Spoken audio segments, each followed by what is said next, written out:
Hello friends, स्वागत है आप सभी का एक बार फिर से नर्सिंग ट्रेंड चैनल पे। मैं राकेश प्रजापति आज आपके लिए लेके आ गया हूँ नर्सिंग ट्रेंड क्वेश्चन का वीडियो नंबर 40। ये क्वेश्चन सभी अपकमिंग नर्सिंग एग्जाम जैसे AIIMS Rishikesh, ESIC, BHU, AIIMS Delhi और जिपमर, DSSB के लिए बहुत ही इंपॉर्टेंट है, तो एंड तक इस वीडियो मेरे साथ बने रहिए। क्वेश्चन फर्स्ट से स्टार्ट करते हैं। False sensory perception not associated with real external stimuli is called, यानी किसी को फॉल्स सेंसरी परसेप्शन हो गया है और ये false sensory perception real external stimuli से एसोसिएट नहीं है, तो उसको क्या कहेंगे। ऑप्शन दिए गए हैं कॉन्क्रीट थिंकिंग, डिल्यूजन, इल्यूजन या फिर हेल्यूसिनेशन। तो फ्रेंड्स ये कहलाएगा hallucination. Option D is right. Hallucination में एक्सटर्नल स्टिमुलाई नहीं होती है और पेशेंट को फॉल्स परसेप्शन होता है, ये इसी क्वेश्चन में पूछा गया है। जबकि इल्यूजन में क्या होता है, इल्यूजन में एक्सटर्नल स्टिमुलाई होती है और उस एक्सटर्नल स्टिमुलाई का फॉल्स परसेप्शन होता है। जैसे किसी रस्सी को अंधेरे में वो सांप समझ लेना, ये इल्यूजन होता है। तो यहाँ पे पूछा गया है कि false sensory perception not associate with real external stimuli is called hallucination. Option D is right. Next question लेते हैं friends. Blood during blood transfusion the most important nursing responsibility is. Blood transfusion के दौरान most important nursing responsibility क्या है। Option क्या दिए गए हैं friends. Draw a sample from the patient before each unit is transfers, यानी प्रत्येक यूनिट ऑफ ब्लड की लगाने से पहले एक सैंपल लिया जाए। या फिर warm the blood to body temperature to prevent chilling, blood को गर्म किया जाए बॉडी टेम्परेचर के ऊपर, पेशेंट में चिलिंग न हो इसके लिए। या फिर ऑप्शन सी है run the blood at slower rate during the first few minutes of the transfusion, या फिर ट्रांसफ्यूजन के प्रारंभिक मिनट्स में ब्लड को स्लो रेट पे चलाया जाए। या नेक्स्ट है maintain patency of IV catheter with dextrose solution, या फिर साथ साथ में डेक्सट्रोज का सॉल्यूशन भी पेटेंसी रखा जाए। तो फ्रेंड्स जो इम्पोर्टेंट नर्सिंग रिस्पॉन्सिबिलिटी होती है ब्लड ट्रांसफ्यूजन के दौरान वो होती है कि ब्लड ट्रांसफ्यूजन जब स्टार्ट किया जाएगा तो प्रारंभिक कुछ देर के लिए उसको स्लो रेट पे चलाया जाएगा। Run the blood at slower rate during the first few minutes of the transfusion is right. Option C is right, क्योंकि प्रारंभिक जो टाइम होता है ब्लड ट्रांसफ्यूजन का उसमें स्लो इसीलिए चलाया जाएगा ताकि कोई भी ब्लड की रिएक्शंस हो रही है तो उसका प्रारंभिक ही जल्दी ही पता चल जाए और पेशेंट को ज़्यादा नुकसान नहीं हो। Option C is right. Next question है kit supplied at sub centre is. Sub centre पे कौन सी किट है वो सप्लाइड होती है। तो फ्रेंड्स सब सेंटर पे किट बी सप्लाइड होती है। Option D is right. Next question लेते हैं, बहुत ही इंपॉर्टेंट और बहुत ही अच्छा क्वेश्चन है friend. A patient in emergency department has an endotracheal tube in place and is on ventilator, यानी इमरजेंसी डिपार्टमेंट में एक पेशेंट वेंटिलेटर पे है और उसको एंडोट्रेकियल ट्यूब है वो लगी हुई है। His relative comes running to you telling you that the patient has pulled the tube out of his mouth। उसके रिलेटिव्स है पेशेंट के, वो दौड़कर आपके पास आते हैं यानी नर्स के पास आते हैं और कहते हैं कि जो एंडोट्रेकियल ट्यूब है वो मुंह से बाहर आ गई है, निकल गई है। What would be your next step. अब आपका नेक्स्ट स्टेप क्या होगा। बहुत ही मस्त क्वेश्चन है फ्रेंड्स। ऑप्शन दिए गए हैं apply face mask with high flow oxygen, high flow oxygen के साथ फेस मास्क लगाएंगे। या फिर ऑप्शन बी है सिट द पेशेंट अप, यानी पेशेंट को बिठाएंगे and consider chest physiotherapy to get secretion out, patient को बिठाएंगे और उसकी फिजियोथेरेपी करेंगे ताकि उसके जो सिक्रेशंस है माउथ के वो बाहर निकल जाए। या ऑप्शन सी है reinsert the tube immediately under sedation, या फिर सेडेशन देकर ट्यूब को दोबारा री इंसर्ट किया जाए। या नेक्स्ट है pull the tube out completely, bag and mask the patient and assess spontaneous breathing efforts. तो फ्रेंड्स अगर वेंटिलेटर पे पेशेंट है और एंडोट्रेकियल ट्यूब एक्सीडेंटली निकल गई है तो उस ट्यूब को कंप्लीटली पहले तो बाहर निकाला जाएगा, bag and mask the patient, उसके बाद में उसके जो एम्बू बेग है या जो हाई ऑक्सीजन मास्क है वो लगाया जाएगा और उसके बाद में स्पॉन्टेनियस ब्रीथिंग एफर्ट्स पेशेंट के किस तरह से हैं उसको असेस किया जाएगा। तो ऑप्शन डी इज राइट। बाकी जो ऑप्शंस है वो इस कंडीशन में अप्लाई नहीं होते हैं। ऑप्शन बी दिया गया है sit the patient up and consider chest physiotherapy to get secretions out. ये जो चीज़ें हैं, पेशेंट को बिठाना और उसके बाद में उसकी फिजियोथेरेपी करना सिक्रेशन को बाहर निकालने के लिए, ये जब अपने एक्सटुबेट करते हैं, पेशेंट की ट्यूब हटाते हैं अपने खुद, तो ये चीज़ की जाती है। क्वेश्चन में पूछा गया है कि ये एक्सीडेंटली निकल गई है, तो option D is right. Next question लेते हैं। A nurse in the labour room performing vaginal assessment on a pregnant client in labour and note the presence of umbilical cord protruding from uterus. यानी एक nurse है, वो एक pregnant client को labour room में assess कर रही है, और जब वो असेस करती है, वेजाइनल असेसमेंट कर रही है, तो उस टाइम उसको जो अम्बिलिकल कॉर्ड है वो फील होती है यूट्रस में प्रोड्यूस होती हुई।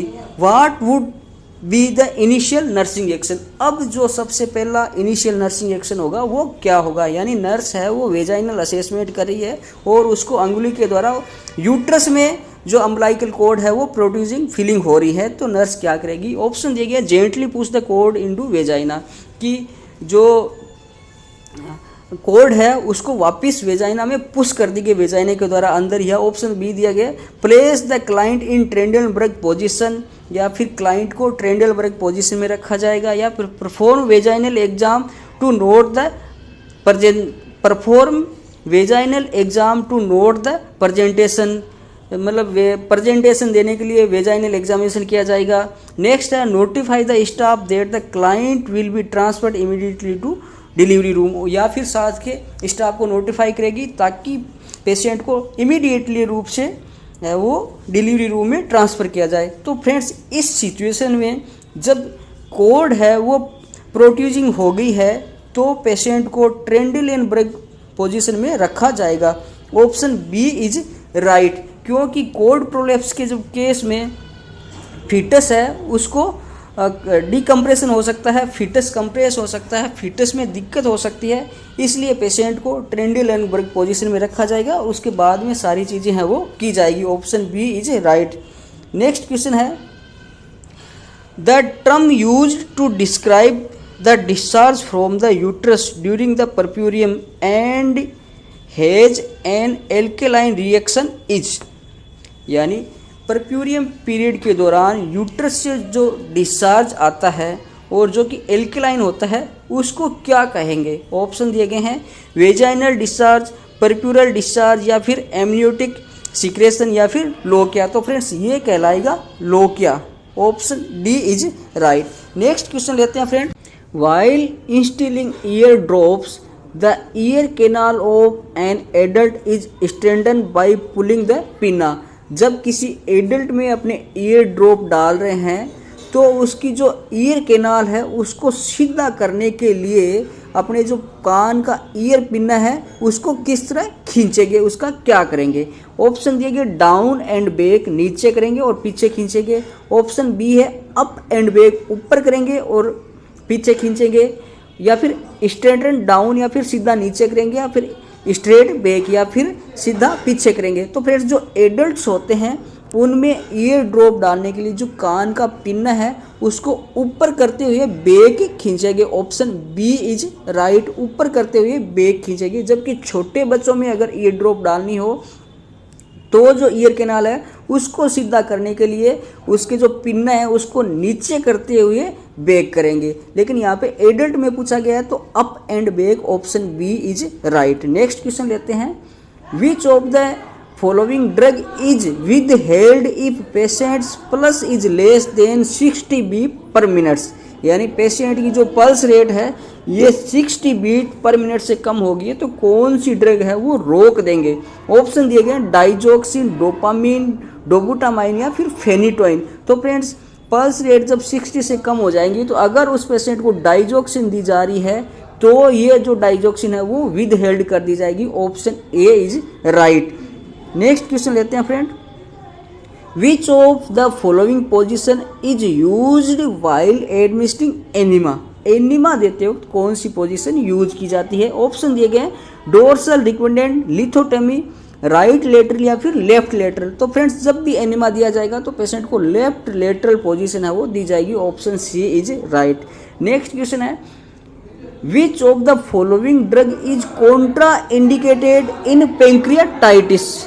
पेंक्रियाटाइटिस में कौन सी ड्रग है वो कॉन्ट्रा इंडिकेटेड होता है। ऑप्शन दिए गए हैं मॉर्फिन, मेफेरेडिन, डाइक्लोफेनेक या फिर स्पास्मोप्रोक्सिबोन। तो फ्रेंड्स जो पेंक्रियाटाइटिस है इसमें मॉर्फिन है वो कॉन्ट्रा इंडिकेटेड होती है, क्योंकि मॉर्फिन देने से पेंक्रियाज है वो रप्चर हो सकता है, इसीलिए ये कॉन्ट्रा इंडिकेटेड होती है। Option A is right. Next question है the solution use to disinfect the bed linen of HIV positive patient is. HIV positive patients के जो बेड लिनन है उनको डिसइंफेक्ट करने के लिए कौन सा सॉल्यूशन यूज किया जाएगा। ऑप्शन है डिटोल, लाइसोल, सेवलोन या फिर sodium hypochloride.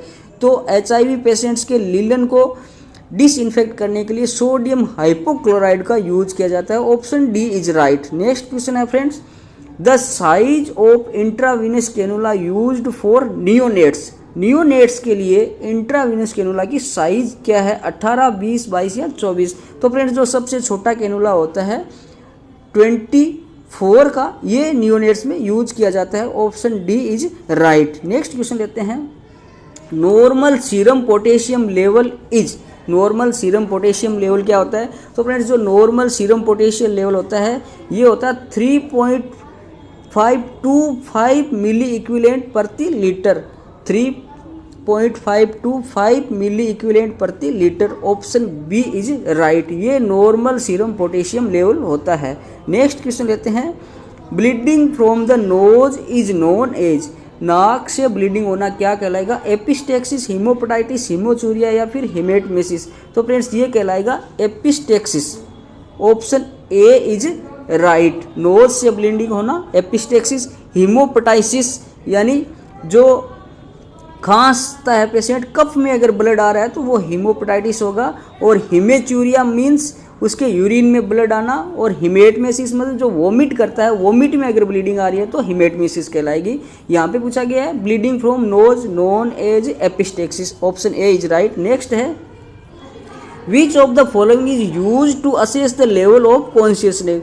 Level of consciousness को जानने के लिए क्या यूज किया जाता है, Apgar score, Braden scale, Snellen chart scale या फिर ग्लासगो कोमा स्कोर। तो फ्रेंड्स लेवल ऑफ कॉन्शियसनेस को असेस करने के लिए ग्लासगो कोमा यूज की जाती है। Option C is right. Apgar score new born में यूज की जाती है, न्यू बॉर्न की कंडीशंस देखने के लिए। ब्रेडन स्केल और पेन के लिए यूज की जाती है। ब्रेडन स्केल फ्रेंड्स यूज की जाती है कि पेशेंट में अल्सर है वो किस टाइप का बन रहा है उसके लिए। और स्नेल चार्ट है वो आई डिसऑर्डर के लिए यूज किया जाता है। नेक्स्ट क्वेश्चन है physician prescribe to administer tablet digoxin 0.25 mg OD orally. यानी फिजिशियन ने एक टेबलेट प्रिस्क्राइब की है डाइजोक्सिन जो कि एक बार देनी है। कितनी देनी है, 0.125 mg। अब क्या है tablet digoxin is available in 0.25 mg। अब जो टेबलेट डाइजोक्सिन अपने पास अवेलेबल है वो अवेलेबल है 0.25 mg की। The nurse should administer. तो नर्स है वो कितनी टेबलेट देगी। तो फ्रेंड्स यहाँ पे अपने पास जो टेबलेट है ये अवेलेबल है 0.2 mg की और अपने को देना है 0.12 mg। तो इसका हाफ कर दिया जाएगा, यानी इस टेबलेट की हाफ टेबलेट दी जाएगी। Option B is right, half tablet. Next question है sensitivity and reaction is tested by administering the drug. किसी ड्रग की सेंसिटिविटी अगर टेस्ट कर रहे हैं तो वो ड्रग है वो किस तरह से एडमिनिस्टर की जाएगी, इंट्राडर्मली, इंट्रामस्कुलरी, सबक्यूटेनियस या फिर इंट्रावीनस। तो फ्रेंड्स जो सेंसिटिविटी एंड रिएक्शन टेस्ट होता है इसमें जो कोई भी ड्रग है वो इंट्राडर्मली है वो एडमिनिस्टर की जाती है। Option A is right. Next question लेते हैं friend which of the following is used for assessing the pain in children. बच्चों में पेन को असेस करने के लिए क्या यूज किया जाता है, ब्रीफ पेन इन्वेंट्री या फिर न्यूमेरिकल रेटिंग स्केल या फिर विजुअल एनालॉग स्केल या फिर Wong Baker face pain rating scale. तो फ्रेंड्स जो चिल्ड्रन होते हैं उनमें पेन को असेस करने के लिए यूज किया जाता है Wong Baker face pain rating scale. Option D is right. तो फ्रेंड्स ये हो गया आज की क्वेश्चन। अगर वीडियो अच्छा लगा तो इसको लाइक करो फ्रेंड्स और सभी दोस्तों के साथ शेयर कर दो। साथ ही साथ चैनल को सब्सक्राइब करना न भूलें फ्रेंड्स। चैनल पे सब्सक्राइबर है वो बहुत ही कम आ रहे हैं, तो आपसे उम्मीद करता हूँ, मैं आपके लिए मेहनत कर रहा हूँ। तो इन वीडियो को अपने दोस्तों के साथ शेयर करो और चैनल को सब्सक्राइब करो।